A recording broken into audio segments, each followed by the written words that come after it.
Hello, my name is Les Brown, Mrs. Mamie Brown's baby boy, and I want to thank you so much for joining us. You know, at this particular time, I want you to, first of all, pat yourself on the back and take the time to thank yourself for becoming involved in a process for looking at your life. If there's ever time that we need to begin to stop and think and assess ourselves, that time is now. When you begin to look at the foreclosure rate that's going on in the country and the foreclosures and the bankruptcies, and in addition to that, the violence and people losing their jobs and the level of uncertainty and fear that people are feeling. And I think there's a level of stress in the air unlike anything we've ever felt before.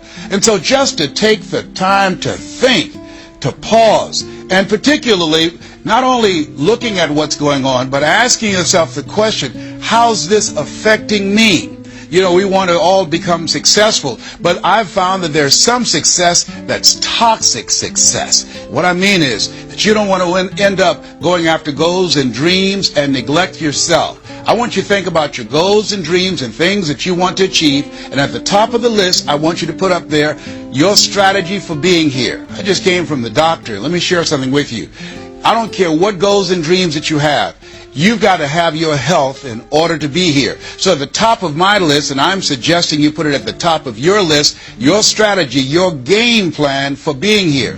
What are you going to do to take better care of yourself? That's one of the first things I want to ask you about. Because when I look at my life at 64, and I used to think people in their 50s were old, but now that I'm 64, I said, look here, people in their 80s and 90s, they're old people. My goal is to be here not only just to see my grandchildren, but to see my great-grandchildren and my great-great-great-grandchildren. But in order to be here, that's not just lip service, that's a commitment with my time, with my energy, and the choices that I make. So I want you to think about your strategy for being here, and I want you to think about your goal for securing your life in your future. See, as I get older, my goal right now is to become an asset to my children rather than a liability, financially and physically. See, I don't want to be a burden to my children. I don't even know if they like me that well.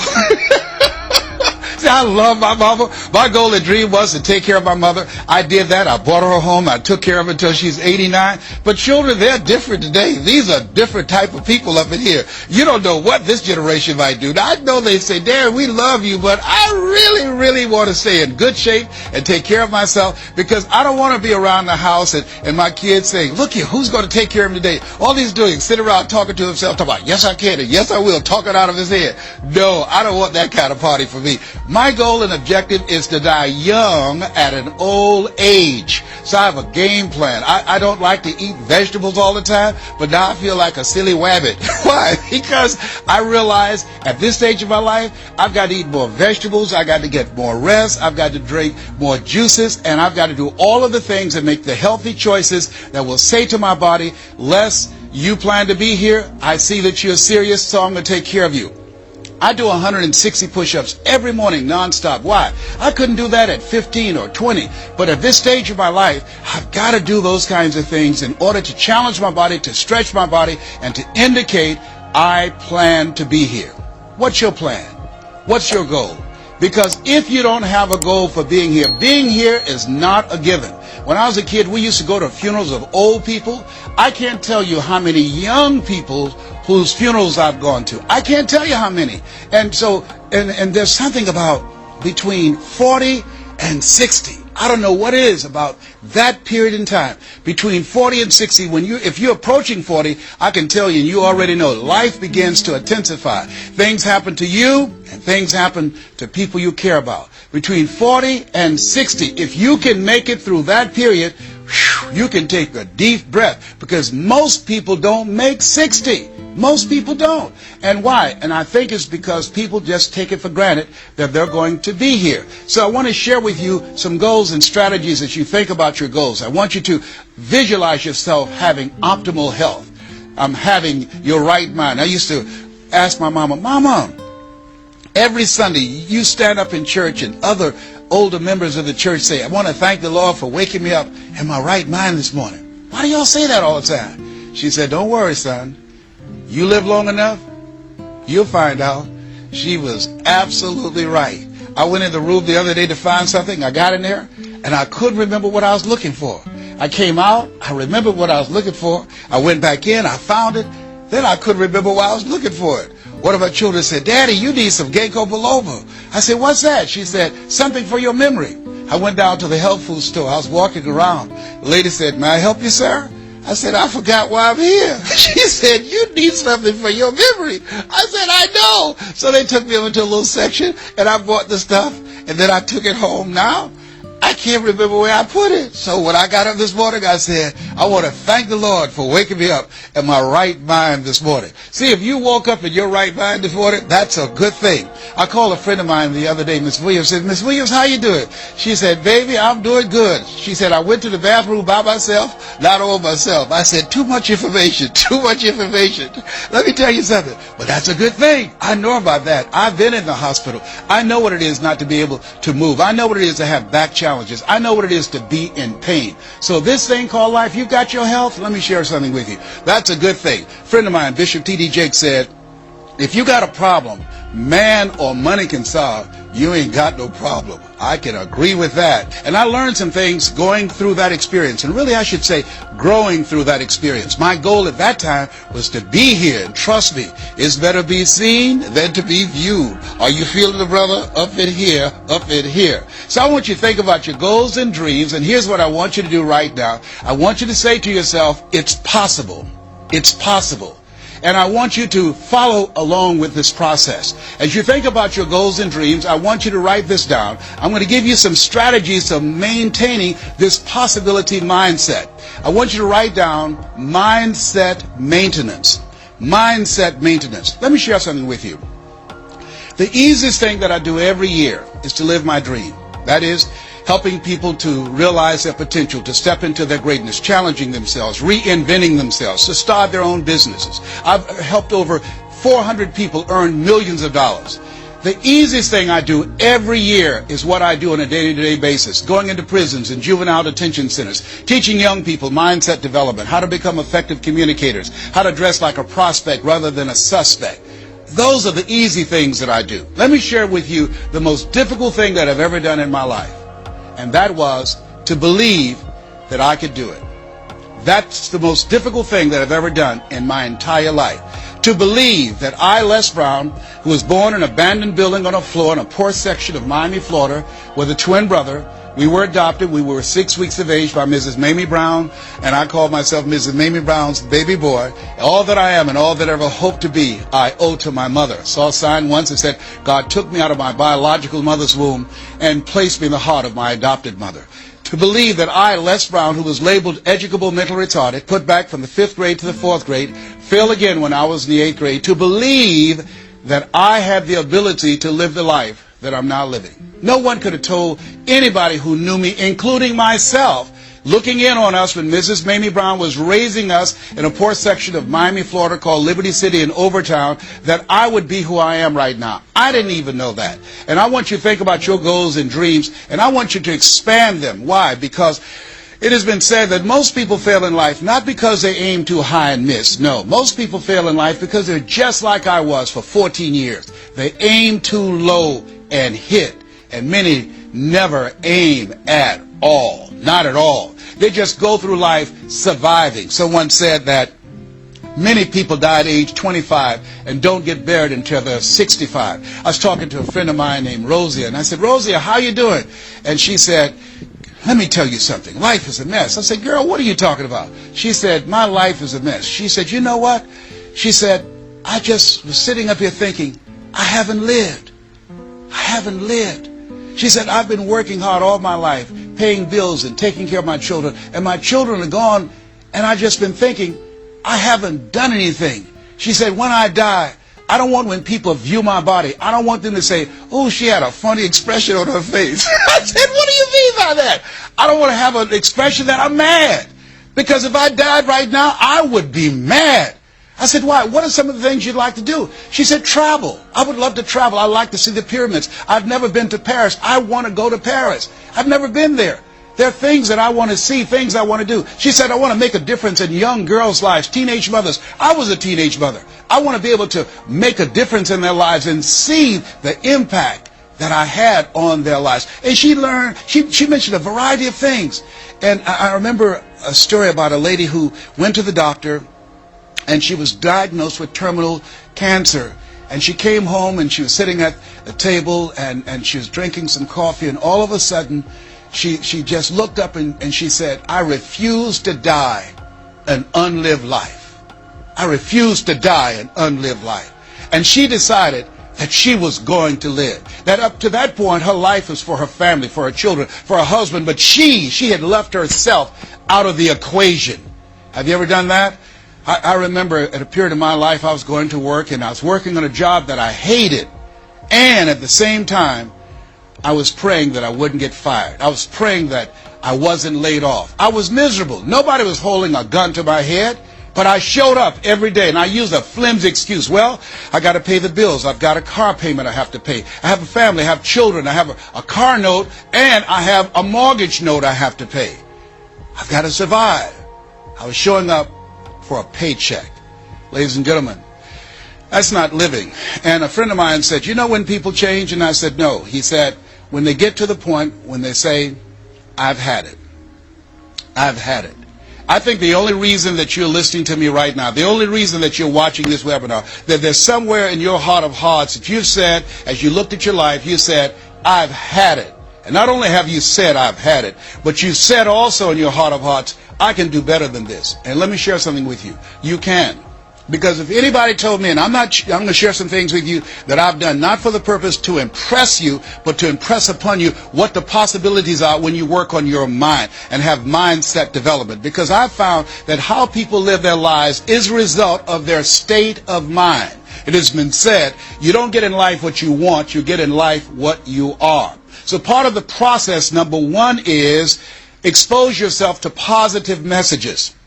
See what I'm doing right now, I'm distracting the story that's going on in your head right now. How you live your life, how I live my life, how all of us live our lives is a result of the story we believe about ourselves. And most of us are born into stories. I was born into a story where we were poor, but we didn't know it. I didn't know we were poor until I got on a bus with my mother going to do domestic work on Miami Beach. And when we crossed the Venetian Causeway and I saw those big, beautiful hotels, and I was in the homes with my mother making up beds and cleaning, and we ate the food left over from the families that she cooked for. And we wore the hand-me-down clothes of the children that she kept. And I kept saying, "Mama, what is it, boy?" As we got ready to pack up to go back home and to Overtown and Liberty City and all the poverty and filth and the violence there, I was saying, "Why can't we stay here?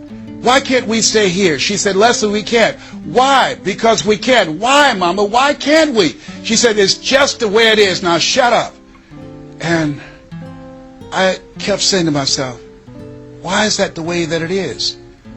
And I guess I was okay for Wesley and Margaret Ann and Leonard and Angelo and Sharon and Linda, but it wasn't okay for me. I was curious. I wanted to live like Mr. Sidursky lived. I wanted the big car that he had. I wanted that big home that he had. We lived in a 2-bedroom apartment. It was 7 of us, plus Mama. He had a big mansion, just 3 of them, 10,000 square feet. I said, "Mama, what is it, Leslie? One day, I want to buy you something just like this." My brothers and sisters, when we were on the bus going back, they were just engaged in playful things. I was thinking and dreaming. Mama didn't understand why I was thinking like that, because I'd been exposed to positive messages. I had to take care of Mr. Sidursky. I had to shine his shoes and clean his office. And every day when he was listening to motivational messages, I was hearing those things too. Earl Nightingale, we become what we think about. All of us are self-made, but only the successful will admit it. In order to be successful, you must be willing to do the things today others won't do in order to have the things tomorrow others won't have. Your mind is a machine. You must program yourself for success. Wow. When I heard those words, I said, wait a minute. I can program my mind for success. I can program my mind for wealth. You can too. Trust me. I've earned over $55 million in the last 28 years. Anybody told me that I would be doing what I'm doing right now? I spoke recently in Sweden. They paid me €40,000 for an hour speech. I had no idea.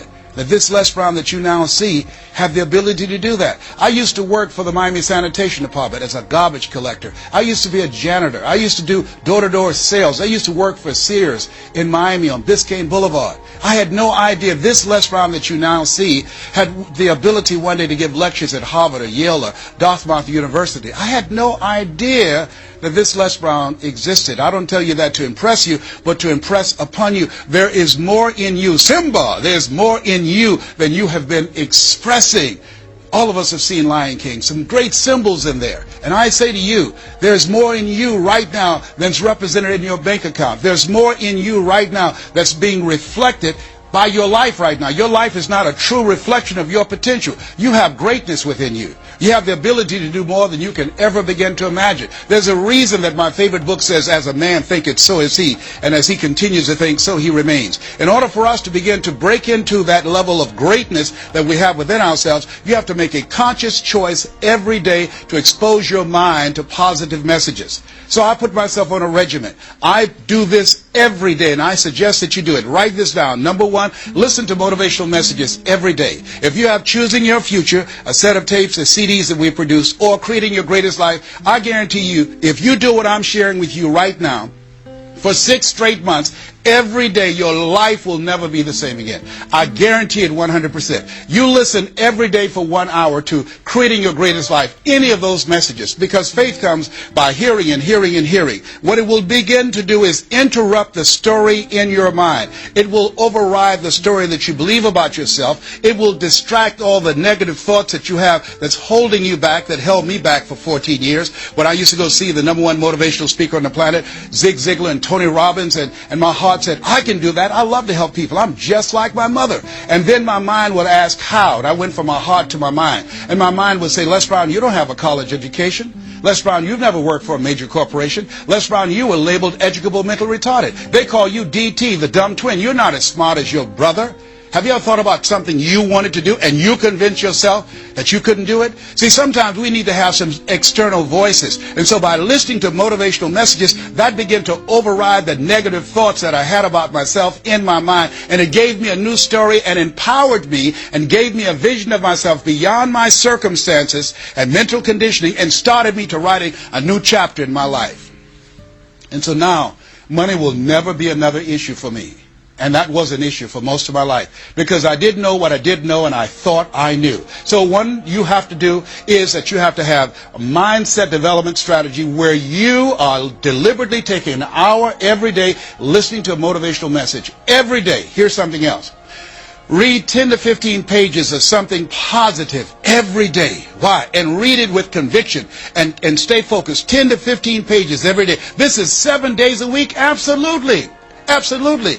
Every day. McDonald's know that you know where they are.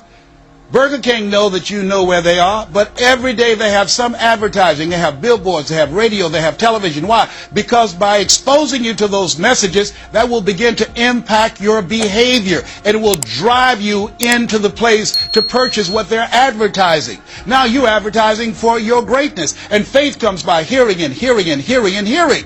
So you want to listen to positive messages every day. You do this. I'm telling you, your life will never be the same again.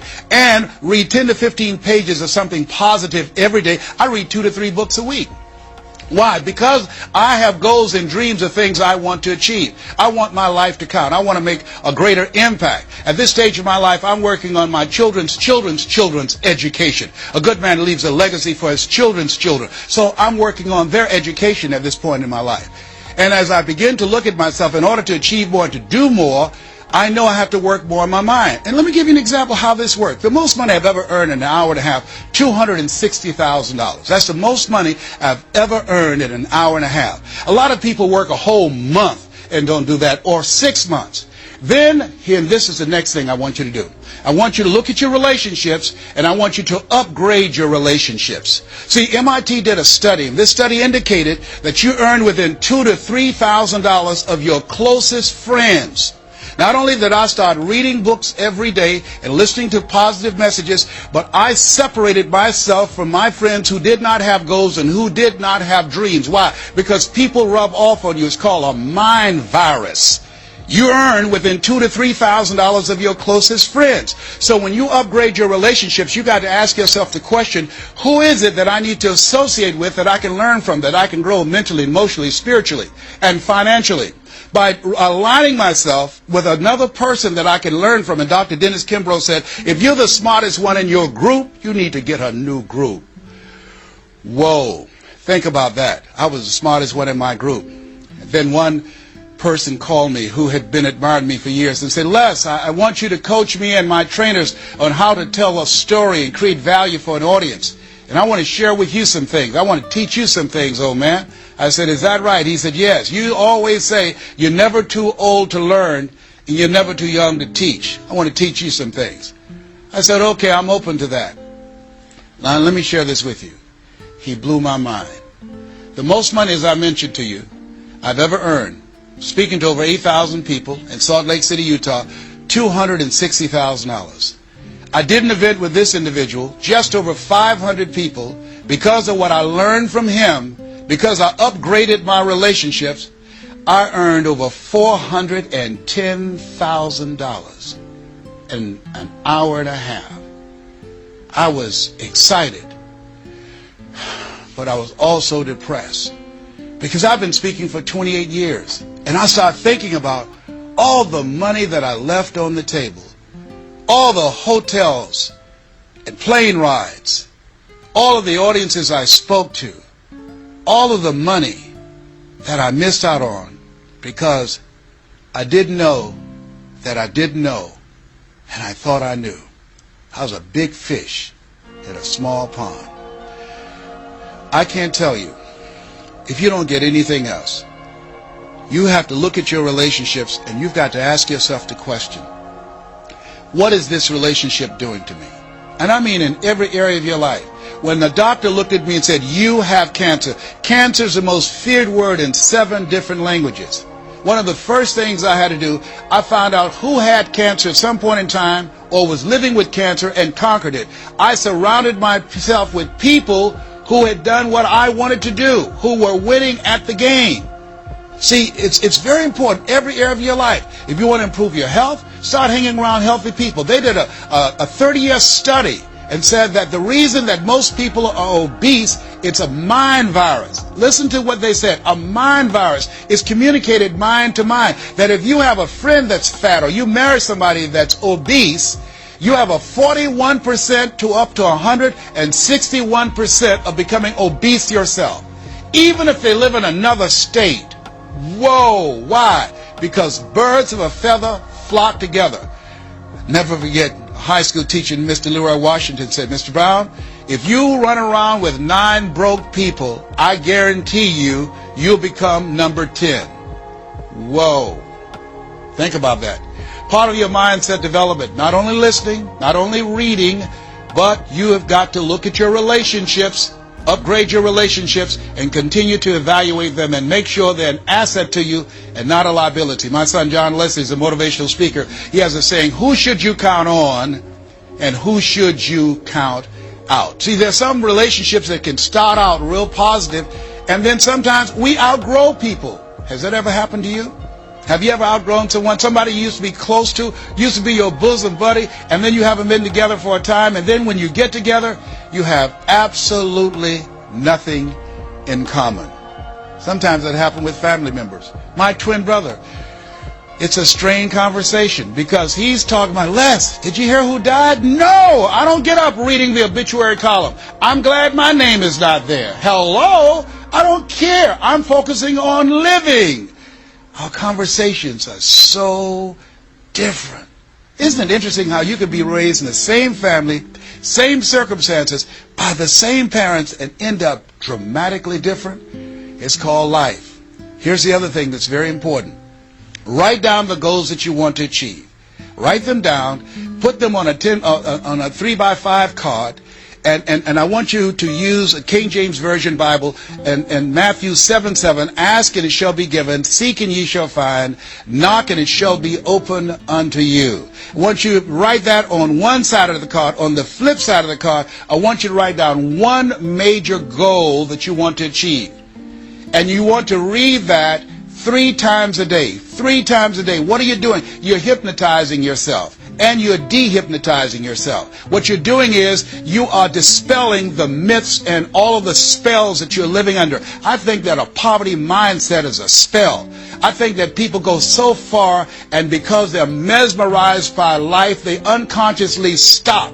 And you have to break that spell by constant attention. So on one side you read your goal, that one major goal, 3 times a day. Then the flip side, you flip that scripture over.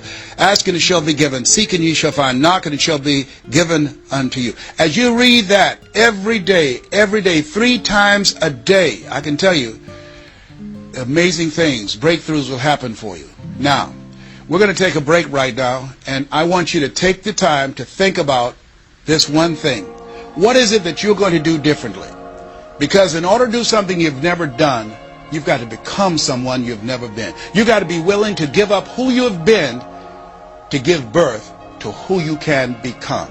I want you to take the time and write down one radical change that you're going to make about you. And you know, if you do that, your life will never be the same again.